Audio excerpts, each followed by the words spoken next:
কি বলবো, সত্যি বলার ভাষা নেই। এত একটা সুন্দর মুহূর্তকে এক নিমেষে মন থেকে সব আনন্দটাকে নিভিয়ে দিল রোহনের একটা ভিডিও, রোহনের কিছু কথা। সত্যি বলছি, মনটা ভীষণ ভীষণ খারাপ হয়ে গেল। সত্যি আমার যদি ছেলে হতো না রোহন, এখনই বলতাম ঘরের মধ্যে চুপ করে শুয়ে থাকো, একটা কথাও তুমি বলবে না, একটা কথাও যেন তোমার মুখ থেকে না শুনতে পাই, চুপ করে শুয়ে থাকো। যা ভুল করেছো, অন্যায় করেছো, সব তোমার অতীত। আজকে থেকে তুমি নতুন জীবন ফিরে পেলে, আবার তুমি নতুন করে বাঁচো। মন থেকে পুরনো দিন ভুলে যাও। মনে করো আজকে তোমার নতুন জন্ম হলো, সোনামার জন্য তোমাকে বাঁচতে হবে। ব্যাস, আর কিচ্ছু ভেবো না, কিচ্ছু ভেবো না। কেন তুমি নিজের ওপর কষ্ট পেয়েছো, কেন তুমি নিজেকে শেষ করতে যাচ্ছিলে, কেন তুমি এত এত এত কষ্ট করেছো, সব কিন্তু আমি জানি। কিন্তু সোশ্যাল মিডিয়ায় সেটা আমি বলতে চাই না, বলবোও না। তো সেখান থেকে দাঁড়িয়ে আমি শুধু একটাই কথা বলবো, পুরনো সব কিছু ভুলে যাও। সব সব সব সব কিছু ভুলে যাও। কেন নিজের ওপর কষ্ট দিয়েছিলে সেটা ভুলে গিয়ে এবার তুমি চিন্তা করো যে সেই ভুলটা যেন আর তোমার জীবনে কোনো দিন ফিরে না আসে। কোনো দিন যেন তোমাকে নিজের ওপরে কষ্ট পেতে না হয়। তোমার ছোট্ট একটা ফুলের মতো শিশু আছে, সেই শিশুটার জন্য তোমাকে বাঁচতে হবে। আর আমরা যারা তোমাকে দূর থেকে ভালোবাসি, যাদের সাথে তোমার কোনো সম্পর্ক নেই, শুধু তোমার পরিবার মতো হয়ে আমরা থাকতে চাই তোমার সাথে। যে পরিবারের মধ্যে ঝামেলা, অশান্তি, দুঃখ, আনন্দ সব কিছু সমানভাবে ভাগাভাগি করা যায়, আমরা সেভাবে থাকতে চাই। আমি অন্তত সেভাবেই তোমার পাশে থাকতে চাই।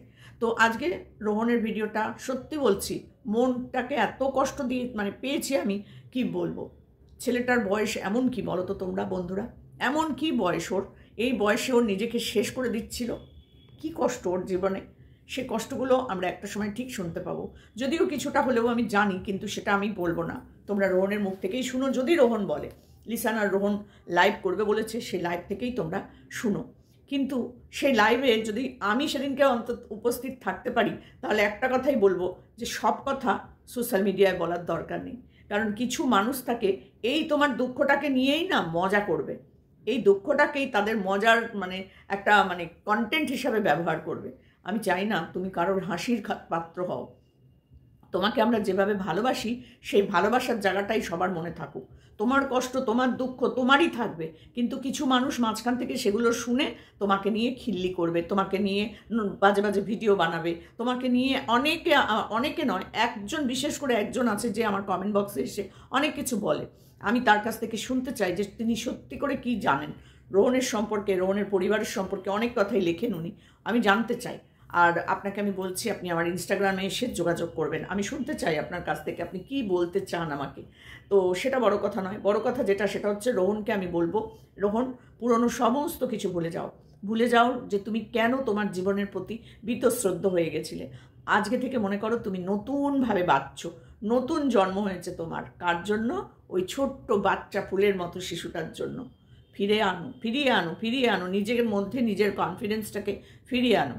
আমরা এত ভালোবাসার মানুষ, দিন রাত্রির কিন্তু তোমার এই 3-4টে দিন হসপিটালে থাকাটাকে আমরা ঠাকুরের কাছে প্রার্থনা করেছি। কেউ ভগবানের আল্লাহর কাছে প্রার্থনা করেছে, কেউ মন্দিরে গিয়ে পুজো দিয়েছে, কেউ নামাজ পড়েছে, কেউ তোমার জন্য কত কিছু করেছে। তো সেই জায়গাটা আমরা কিন্তু এইভাবে হারিয়ে ফেলতে চাই না। তো তোমার এই ছোট্ট একটা জীবনে কি তুমি দেখেছো পৃথিবীর, কি তুমি পেয়েছো বলো তো? তার থেকে অনেক বেশি আমরা সহ্য করে ভোগ করে বেঁচে আছি। আমরা তো পারিনি নিজেকে শেষ করে দিতে, আমরাও অনেক কষ্ট করে বেঁচে থাকি। প্রত্যেকটা মানুষের জীবনে কষ্ট থাকে, দুঃখ থাকে। আমার জীবনেও অনেক কষ্ট, অনেক দুঃখ।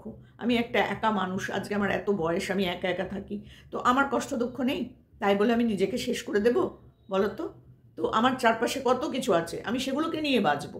তোমার জীবনের সব থেকে সুন্দর যেটা, সেটা হচ্ছে এই ফুলের মতো শিশুটা, যাকে লাখ লাখ লোক ভালোবাসে, যার যার যার একটা কথা শোনার জন্য মানুষ সারা দিন প্রতীক্ষা করে বসে থাকে, কখন একটা ভিডিওতে সোনামার কথা শুনতে পাবো, সোনামাকে দেখতে পাবো। যখন যেখান থেকে তোমার ফেক আইডিরাও যদি একটা সোনামার ভিডিও দেয়, পুরনো ভিডিও দেয়, সেখানেও কিন্তু দেখবে হাজার হাজার ভিউজ হয়। আমরা জানি ওগুলো ফেক চ্যানেল, ফেক ভিডিও বানাচ্ছে, তোমাদের ভিডিওটাকেই ডাউনলোড করে দিয়ে দিচ্ছে, আমরা সব জানি। তারপরেও কিন্তু দেখো মানুষ সেই ভিডিওগুলোতেও ভিউজ দিচ্ছে। কেন বলো তো? তোমাদেরকে ভালোবাসি তাই, আর কিচ্ছু না।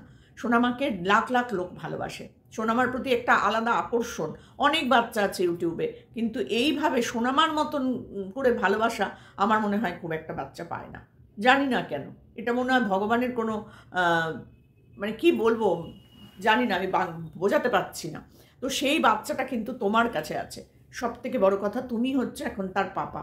ওই তোমারই মানে তোমার ভবিষ্যৎটাও ওর সাথে জড়িয়ে, ওর ভবিষ্যৎটাও তোমার সাথে জড়িয়ে। ওর তো মা বাবা কেউ নেই, তুমিই সব। ভাবো তো, এই যে তুমি যখন হসপিটালে ভর্তি হয়েছিলে, নিজেকে মানে মেরেই ফেলছিলে, ভাবছো না যে ওই বাচ্চাটার কি হবে? আজকে 4 মাস ধরে তুমি যেগুলো করেছো, নিজে বলছো বড় মুখ করে যে আমি দায়ী, আমি করেছি, আমি চাই না বাঁচতে, কিন্তু এই বাচ্চাটা ভাবো তো, আজকে লিসান যদি না থাকতো, লিসানের মতো একটা পরিবার তুমি পেয়েছো না, এটা তোমার ভগবানের আশীর্বাদ। তুমি এই যে কিছু অসহায় মানুষের পাশে দাঁড়িয়েছো, এই যে ভগবান তোমাকে দেখেছে, এই দিনটা তোমাকে ফিরিয়ে দিয়েছে ভগবান। এইটা তুমি মাথায় রাখবে। তুমি অসহায় মানুষের পাশে নিঃস্বার্থভাবে দাঁড়াও। এই দাঁড়ানোটা সবাই করতে পারে না, তাদের পেছনেও স্বার্থ থাকে। তুমি নিঃস্বার্থভাবে করেছিলে, তার জন্যই আজকে নিঃস্বার্থভাবে এই লিসানকে তোমার পাশে পাঠিয়ে দিয়েছে ভগবান। লিসানের পুরো পরিবারটাকে তোমার পাশে পাঠিয়েছে। না হলে এই ছোট্ট বাচ্চাটাকে নিয়ে কি বিপদে পড়তো বলো তো তোমার বাবা মা। আমি জানি না তোমার বাবা মা তোমার সাথে থাকে কিনা, কত দূরে থাকে বা কী বৃত্তান্ত আমি জানি না, কিন্তু সেইখান থেকে দাঁড়িয়ে এইটুকুনি বলবো যে তাদেরও তো তুমি সন্তান, তাই না? তাদের কতটা কষ্ট হচ্ছিল, তুমি নিজেকে শেষ করে দিচ্ছিলে আস্তে আস্তে। তোমার বাবা রেগে গেছে কেন, তুমি তিনি একজন ডাক্তার, তাকে কেন তুমি তোমার সিমটমের কথাগুলো জানাওনি? খুব অন্যায় করেছো, খুব অন্যায় করেছো। আমি বলবো আর এই অন্যায়টা করো না, কারোর জন্য নিজেকে শেষ করবে না। কারণ তোমার এই জীবনটা তোমার, একদমই তোমার, কারোর জন্য নয়। আর এই বাচ্চাটাকে ভগবান তোমার কাছে পাঠিয়েছে, আর একে দেখার, মানুষ করার দায়িত্বটাও তোমার। তুমি তাকে কোথায় ফেলে দিয়ে চলে যাচ্ছিলে? তার জন্মদাতা মা বাবা তাকে ফেলে দিয়ে চলে গেছে, আর তারপর তাকে তোমার হাতে তুলে দিয়েছে ভগবান। তাকে ফেলে দিয়ে তুমি কোথায় চলে যাচ্ছিলে একবার বলো তো? একবার ভাবো তো তুমি সেই জায়গাটা, যে তুমি চলে গেছো, তারপর সোনামার পরিস্থিতিটা।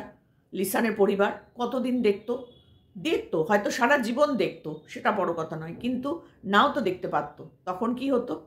লিসানরা যে কি পরিমাণ তোমার পাশে এসে দাঁড়িয়েছে লিসান, সেটা সত্যিই বলার মতো না। আর আমি জানি তুমি কাদের কথা বলতে চাইছো, কার কথা বলতে চাইছো। আমিও ভিডিওতে কিন্তু এই কথাটা তুলে ধরেছি, যে যার জন্য তুমি এত কষ্ট করেছো, ওই ছোট্ট বাচ্চাটাকে ফেলে রেখে দিয়ে তুমি দিন রাত্রির এক করে হসপিটাল দৌড়াদৌড়ি করেছো, অ্যাম্বুলেন্সে করে কোথাও থেকে কোথায় তাকে নিয়ে গেছো। তার জন্য তুমি রোজার সময় না খেয়ে না দিয়ে, একটা থাকা খাওয়ার জায়গা নেই, সেখানে তুমি পড়ে থেকেছো। আজকে তাদের কাউকে দেখতে পাচ্ছি না।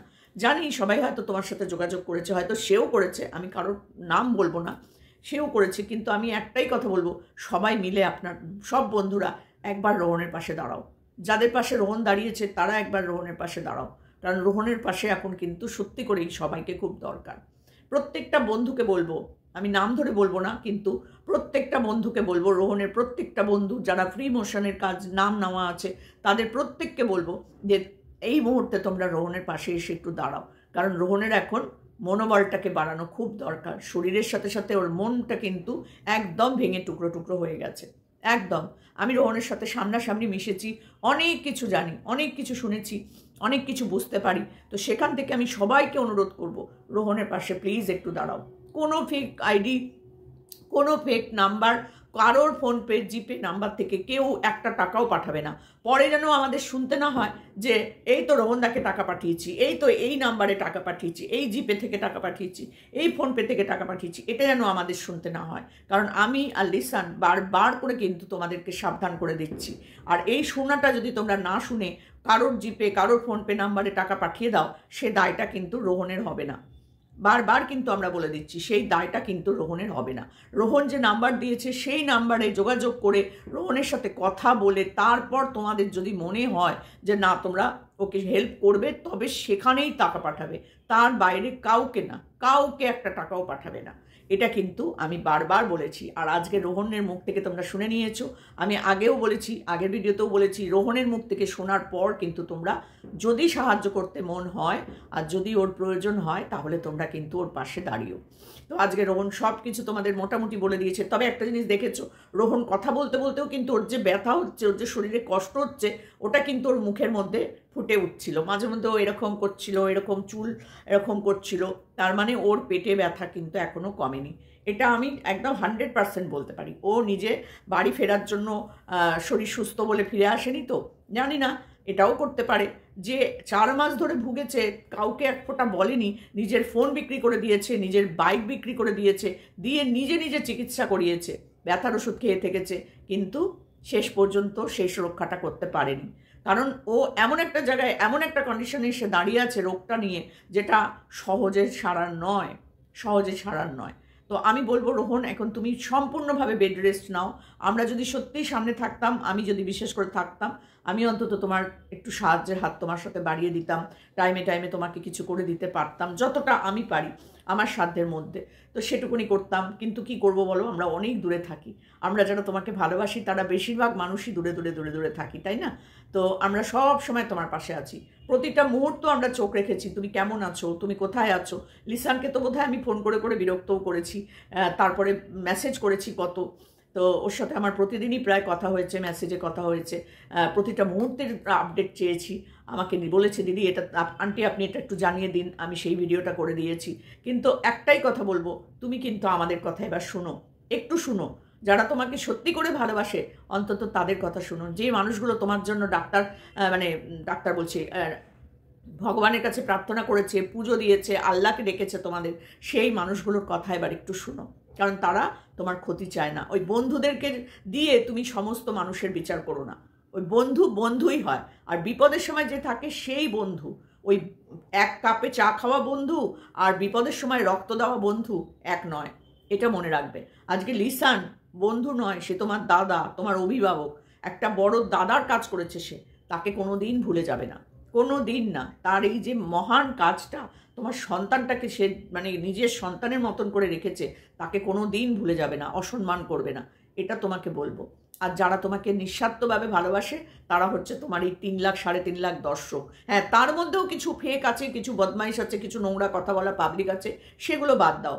ধরে নাও 1 লাখ মানুষই তোমাকে নিঃস্বার্থভাবে ভালোবাসে, তোমার এই 3.5 লাখের মধ্যে আমি বাকি বাদ দিয়ে দিলাম, কিন্তু 1 লাখ মানুষ তোমাকে নিঃস্বার্থভাবে ভালোবাসে, সেটা কিন্তু কম পাওয়া নয়, কম পাওয়া নয়। সেই মানুষগুলোকে সবসময় রেসপেক্ট করো, তারা সব কিছু তোমার জন্য করতে পারে। কত দূর দূরান্ত থেকে সোনামাকে দেখতে চলে আসে বলো তো, তোমাকে দেখতে চলে আসে, তারা নিঃস্বার্থভাবে আসে। সেই মানুষগুলোকে কখনো ভুলে যেও না। বন্ধুকে দিয়ে মানুষের বিচার করবে না। তো আমি এটাই বলবো যে ভালো থাকো, সুস্থ থাকো, আর আমাদের কথা, যারা ভালোবাসি তোমাকে তাদের কথা শোনো, ডাক্তারের কথা শোনো। ডাক্তার যেভাবে যখন যা করতে বলবে, যা খেতে বলবে, যা শুয়ে থাকতে বলবে, সেটা কিন্তু তুমি একটু শুনে চলো বাবা।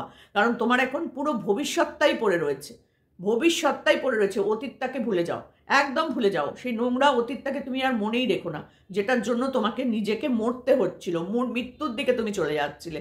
সেই জায়গাটার দিকে আর ফিরে তাকিও না, আর ফিরে তাকিও না। এখন আজকে থেকে মনে করো তোমার নতুন জন্ম হয়েছে, এই যে বাড়ি ফিরে এসেছো, এটা তোমার নতুন জন্ম। সেই জন্মটাকে নিয়ে সেলিব্রেট করো, আনন্দ করো, ভালো করে বাঁচো, ভিডিওর পর ভিডিও করো। তোমার ঘরে বসে বসে অনেক ভিডিও করো, আমাদের সোনামাকে নিয়ে ভিডিও করলেই তোমার হাজার হাজার লাখ লাখ ভিউজ। তুমি ভাবতে পারো, একটা ছেলে ঘরে বসে বসেও যদি এই কাজটুকুনিও তুমি করো, তাহলেও তোমার তো পয়সার অভাব হবে না, তাই না? তো সেখান থেকে দাঁড়িয়ে তোমার জন্য সবাই সবাই সবাই আছে। তো পুরনো স্মৃতি মনে রেখে কষ্ট পেও না। আমি জানি তোমার মনে অনেক কষ্ট, আমি আমার বন্ধুদেরকে বলেছি যে ওর মনে প্রচুর কষ্ট, কিন্তু সেই কষ্ট সোশ্যাল মিডিয়ায় এনো না। আমি আবারও বলবো, এই কষ্টটা সোশ্যাল মিডিয়ায় এনো না।